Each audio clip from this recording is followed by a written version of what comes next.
Hello YouTube, I'm AP, aka Luke Scalewalker. Today I'm giving you 3 legato ways to ascend a 3-note per string scale.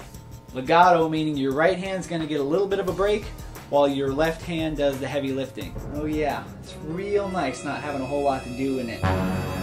Yeah, well, I'll show you. Okay, but on a serious note, we're going to use the G major scale for this. Like I said before, it's a 3-note per string pattern. I'm going to teach it to you now, and all 3 exercises today are going to follow this pattern, so pay close attention. Here it is.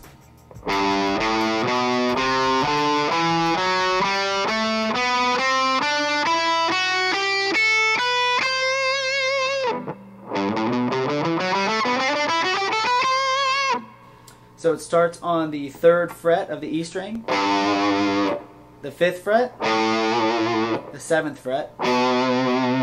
Same thing on the A, 3, 5, 7.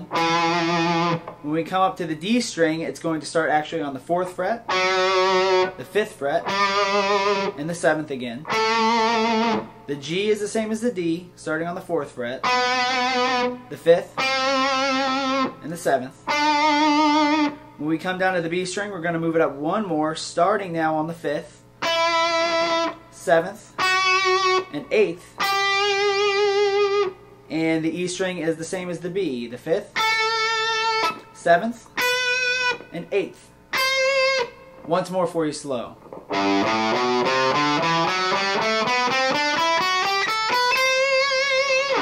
Alright, now on to the first pattern. Alright, the first pattern is this. It's mostly hammer-ons. I'm going to show it to you now. Looks like this. So let's go over how to play that. It follows all the same notes that you learned in the scale at the beginning of the video, and you're just picking the first note of the scale on each string and hammering on the rest. So I'll show you the first pattern here a little bit slow. You pick that first note. It's the 3rd fret on the E string, and you hammer on at the 5th and 7th. And you do that twice, so all together. And you do the same exact thing on the next string, so all together. And this is exactly how you're going to continue through all the strings, and you're just making sure that you follow that scale that we learned at the beginning. So the first 2 are the same. Starting on the D string and the G string, the pattern's this. On the B and the E, we have this. So all together. Once again for you slow.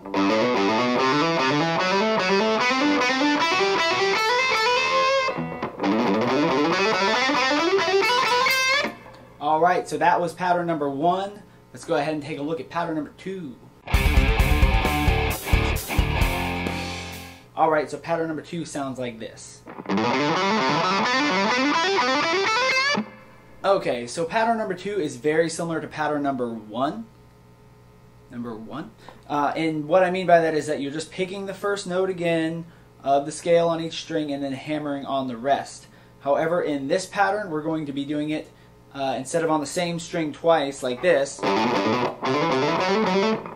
We're going to be going in sets of 9. Sets of 9. 9 notes. And it looks like this. I'll do it for you slow. On your E string, you're just going to hit the first note, hammer on the rest, the A string, and the D string. Remembering to follow the notes in the scale, so all together it looks like this. And we do the same exact thing, 9 notes, but this time starting on the A string. All together. Same thing starting on the D string. Same thing starting on the G string.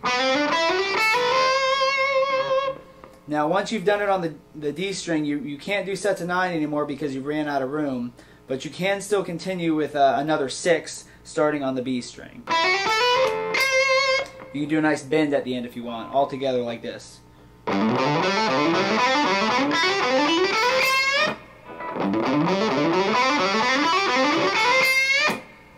Alright, and I've saved the best for last. Here is pattern number 3. Alright, pattern number 3 looks like this.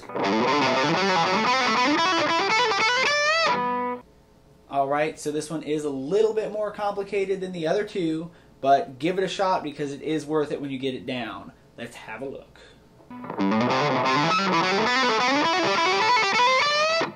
Alright, so again, this pattern starts just like the other two. You're going to start on the 3rd fret of the E string. You're going to pluck that and then hammer on the other 2 notes in the scale. Coming up to the A string, you're going to pluck the 3rd fret here and hammer on to the 5th and pull back off to the 3rd, and then play the 7th on the E again. That sounds complicated, but here it is all together. One more time.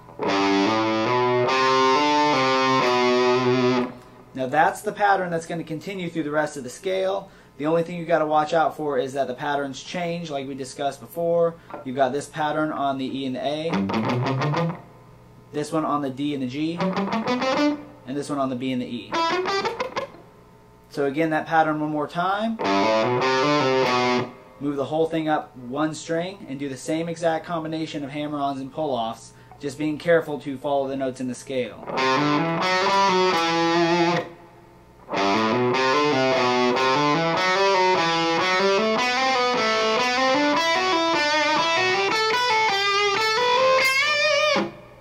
One more time fast. And one more time slow.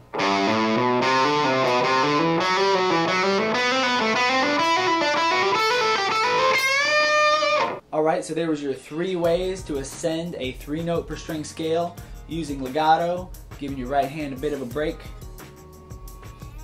Giving your right hand a little bit of a break, letting your left hand pick up the slack. So hopefully you didn't find those too difficult. You can practice them up, get them up to speed, take a video, send me the link. I want to check it out, see how you're doing. Make sure you subscribe that channel, man. Subscribe it. Give a thumbs up and a comment below, and I will see you soon.